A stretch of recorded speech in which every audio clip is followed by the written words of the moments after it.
대답할 것을 항상 준비하십시오. 이런 제목으로 우리 베드로전서 3장 13절에서 16절까지 말씀 어제 이어서 또 함께 살펴보도록 하겠습니다.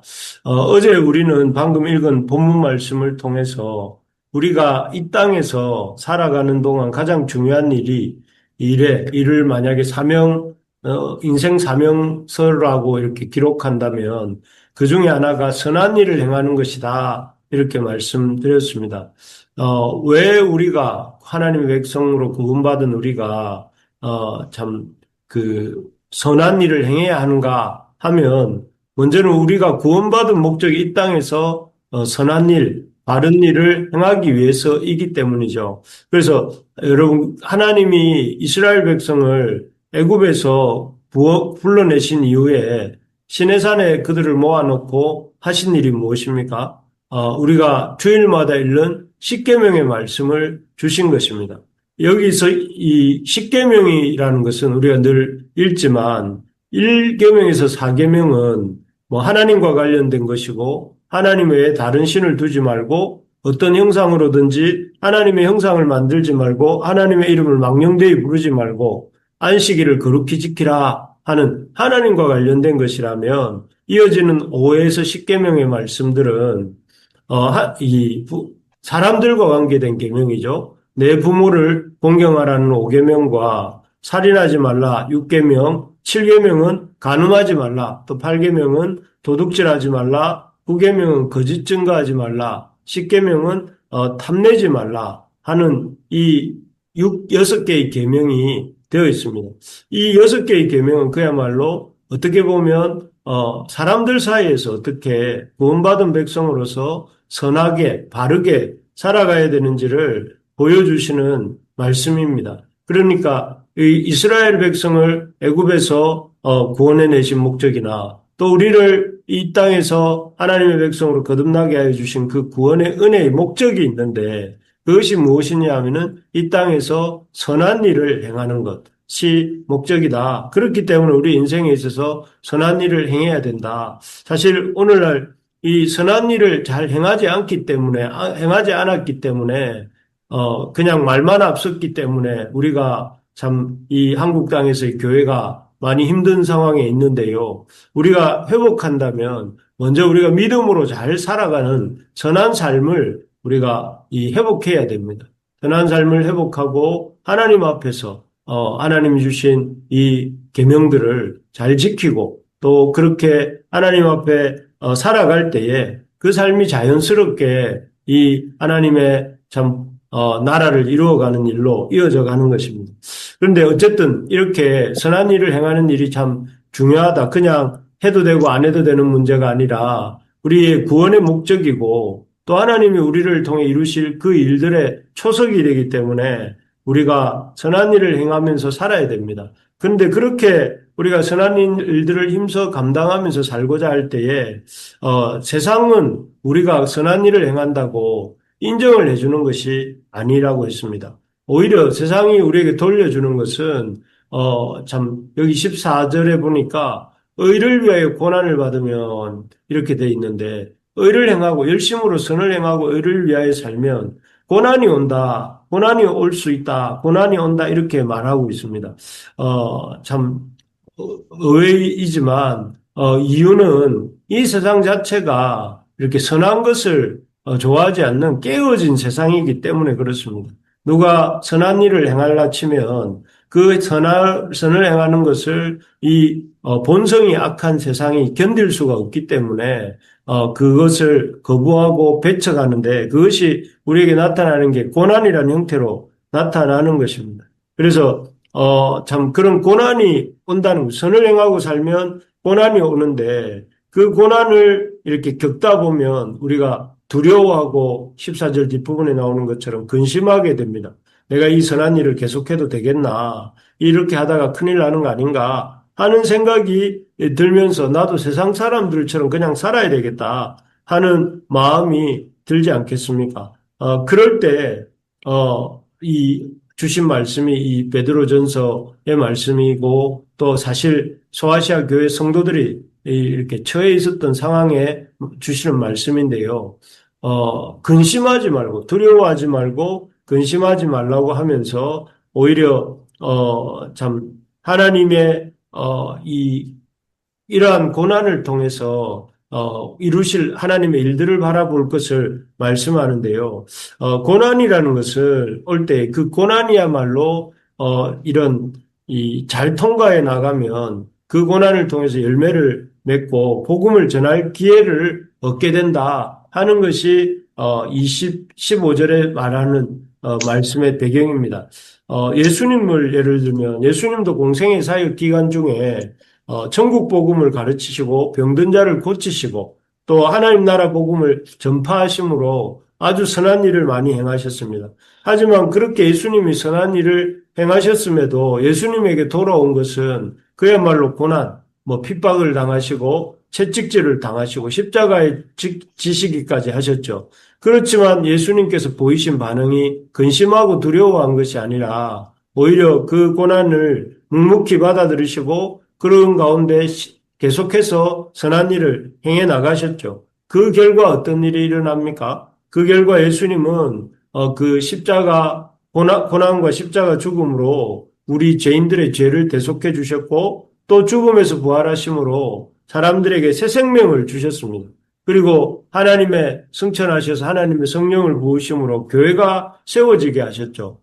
그래서 고난 앞에서 만약에 예수님이 힘들다고 그 고난을 인해서 선한 일을 행하시는 것을 중단하셨다면 이런 일들은 일어나지 않았겠죠. 그러나 고난 가운데서도 묵묵히 선한 일을 행하신 결과 예수님을 통해서 구속의 사역이 놀라운 구원 사역이 일어나게 된 것입니다. 지금도 예수님의 그 길을 따라서 고난 속에서도 선을 행하는 자들에게, 선을 행하는 자에게는 이런 참 고난 가운데서도 묵묵히 선한 일을 행하는 자에게는 놀라운 생명의 역사가 일어나고 있고 또 일어나게 되는 것입니다. 그렇기 때문에 우리가 이 고난을 당할 때에 참 이 고난에 대해서 두려워하지 말고 근심하지 말고 오히려 그 마음에 그리스도를 주로 삼고 더욱더 거룩하게 우리에게 주신 사명을 감당하면서 선한 일을 해나가는 우리 부르심의 가족들이 되시기를 바랍니다. 오늘 본문은 이렇게 핍박과 고난 중에서도 선한 일을 행하는 자들에게 이렇게 생명의 역사가 일어나게 되는데 그때 이제 하나님 백성이 이런 고난 중에 묵묵히 자기 일을 감당함으로 놀라운 생명의 역사를 이루게 될 하나님의 백성이 어떤 자세로 그 일을 이루어가야 되는지를 말씀해 주고 있습니다. 첫째는 대답할 것을 항상 준비하고 있어라 하는 것입니다. 오늘 말씀 제목이기도 한데요. 대답할 것을 항상 준비하고 있어야 한다. 우리가 고난 중에 인내하면서 선을 행할 때, 사람들은 그런 우리의 태도, 고난 중에서 인내하며 선을 행하는 태도에 대해서, 놀랍게 여기게 되겠죠.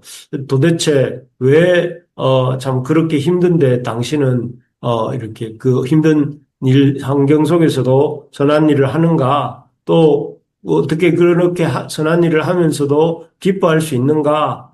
우리가 그렇지 않습니까? 힘든데도 기뻐하고 또 힘든데도 계속해서 선한 일을 해 나가는 모습을 우리가 가지고 있을 때 사람들이 그때 물어봅니다. 왜 그런가? 당신이 그렇게 할 수 있는 이유가 무엇인가? 할 때에 그때 대답을 하기를 원래 제가 그렇습니다. 이렇게 말을 하거나 아니면 참 별거 아닙니다. 이런 식으로 말할 것이 아니라 오히려 그런 우리의 소망이 넘치고 기쁨이 넘치는 그런 이유, 선을 행하는 이유에 대해서 예수님이 바로 그 이유가 되시는데 예수 그리스도 때문입니다. 라고 말할 수 있어야 된다 하는 것입니다.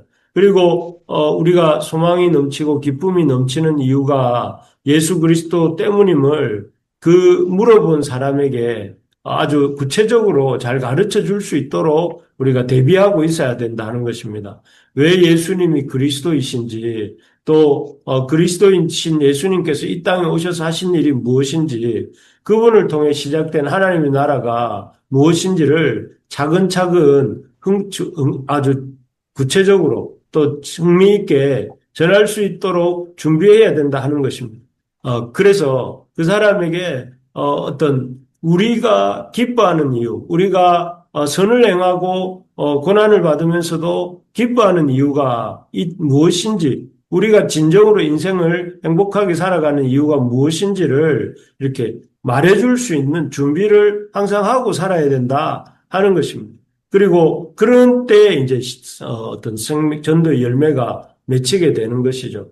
바라는 것은 우리 부르심의 교회 식구들이 하나님을 잘 배우고 인간에 대해서도 잘 배우고 또 복음과 하나님 나라에 대해서도 좀 잘 배우기를 소망합니다. 그래서 우리를 통해서 또 참 인생의 어려운 문제들로 인해서 고민하고 또 근본적으로 죄로 인해서 죽을 수밖에 없는 사람들에게 생명의 복음이 전해지는 역사가 우리 교회 가운데 일어나게 되기를 간절히 소망합니다. 그래서 우리 부르심의 교회 새벽 기도 나오시는 우리 성도님들부터 하나님 말씀을 잘 배우고 또 잘 배우셔서 그것을로 또 현장에서의 삶을 잘 살아내고 또 잘 살아내는 가운데 참 궁금해하는 사람들에게 소망에 관한 이유를 묻는 자들이 있을 때에 그들에게 그리스도가 누구이신지 하나님이 어떤 분이신지 또 하나님 나라가 어떤 곳인지 우리가 어떻게 구원을 받을 수 있는지를 이렇게 잘 가르쳐 줄 수 있는 항상 대답할 수 있는 준비가 우리가 되기를 소망합니다. 그래서 우리를 통해서 하나님 나라가 이렇게 확장되어져 가는 그런 역사가 있기를 바랍니다. 또 고난 중에서도 선한 일을 행하는 하나님이 가져야 될 믿음의 자세는 첫째는 대답할 것을 항상 준비하고 있어야 된다면 두 번째로는 그 준비된 답을 온유와 두려움, 선한 양심을 가지고 전해야 된다 하고 하는 것입니다. 여기 15절에 보니까 소망에 관한 이유를 묻는 자에게 대답할 것을 항상 준비하되 온유와 두려움으로 하고 선한 양심을 가지라 이렇게 되어 있습니다. 여기에 보니까 온유, 그다음에 두려움, 그리고 이렇게 선한 양심 이렇게 되어 있습니다. 이 온유함이란 사람들을 향해 가져야 되는 마음이고 두려움이란 하나님을 향해 가져야 되는 마음이고 선한 양심이란 자기 자신에게 가져야 되는 마음이라고 합니다. 그래서 온유함이란 뭐 말에서도 느껴지시겠지만 질문한 사람들에게 도대체 당신은 어떻게 이렇게 소망 가운데 사십니까? 이런 묻는 사람들에게 상대에게 부드럽고 친절한 자세로 뭐 내가 모든 것을 다 알고 너는 아무것도 모른다 하는 식으로 상대를 얕보는 마음이 아니라 상대에게 부드러운 자세로 상대를 품는 마음으로 상대를 그 암탉이 새끼를 품듯이 품는 마음으로 그에게 막 이야기하는 태도라 할 수 있겠죠. 그리고 사실 이 복음이라는 것이 인간의 죄인됨을 드러내는 거지 않습니까? 그렇다 보니 우리가 말을 조심스럽게 하지만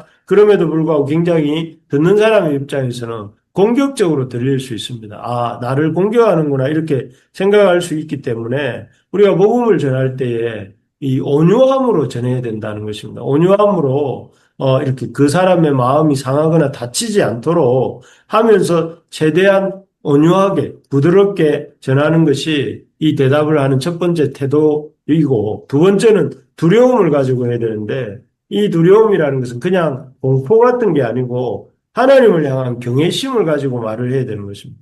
우리가 복음을 전하지만 복음을 우리가 다 아는 것이 아닙니다. 하나님에 대해서 다 아는 것이 아니지 않습니까?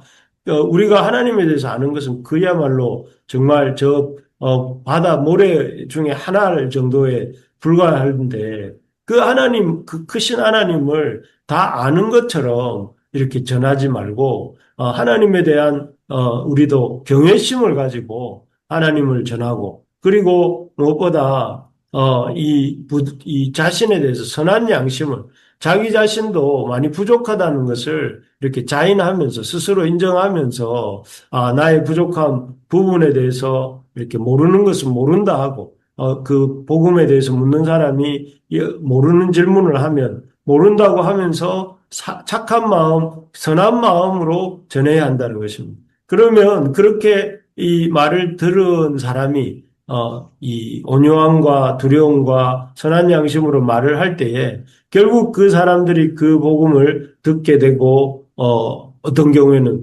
하나님을 믿게 되는 역사가 일어나는 것입니다. 그래서 우리가 꼭 이 태도가 어떤 태도여야 되는가 하면 하나님 앞에 온유함과 또 두려움과 선한 양심으로 말씀을 전해야 된다. 그럴 때 그 결과는 이는 이 16절의 후반부에 보니까 그리스도 안에 있는 너희의 선행을 욕하는 자들로 그 미워하는 일에 부끄러움을 당하게 하려 합니다.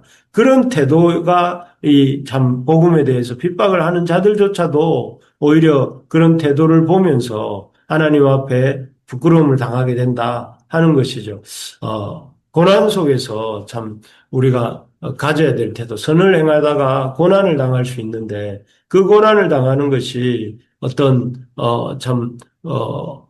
그야말로 그 고난 그 자체인 것이 아니라 그 고난을 통해서 하나님의 예수 그리스도의 복음에 대해서 전할 수 있는 준비를 하고 또 우리가 온유함과 두려움과 선한 마음으로 말씀을 전할 때, 복음을 전할 때에 그것이 오히려 그 고난이 복음 전도의 기회가 된다는 것을 기억하면서 우리가 힘써야 될 것은 무엇보다 하나님의 말씀대로 살아내는 선행을 힘써야 되겠고 또 그리고 선행을 해나가다가 고난이 오더라도 그 선행 행하기를 멈추지 말고 해나갈 때에 이 복음에 대해서 묻는 자가 나타날 것인데 그들에게 우리가 항상 준비할 대답을 갖고 있다가 온유함과 경향과 두려움, 이 선한 마음으로 말씀을 전하는 우리 부르심의 가족들 되셔서 올해는 우리 모두에게 참 이 전도의 열매가 또 복음을 전하는 기쁨이 있는 풍성하게 넘치는 그런 하반기가 되기를 주님의 이름으로 축복합니다. 아멘. 아멘.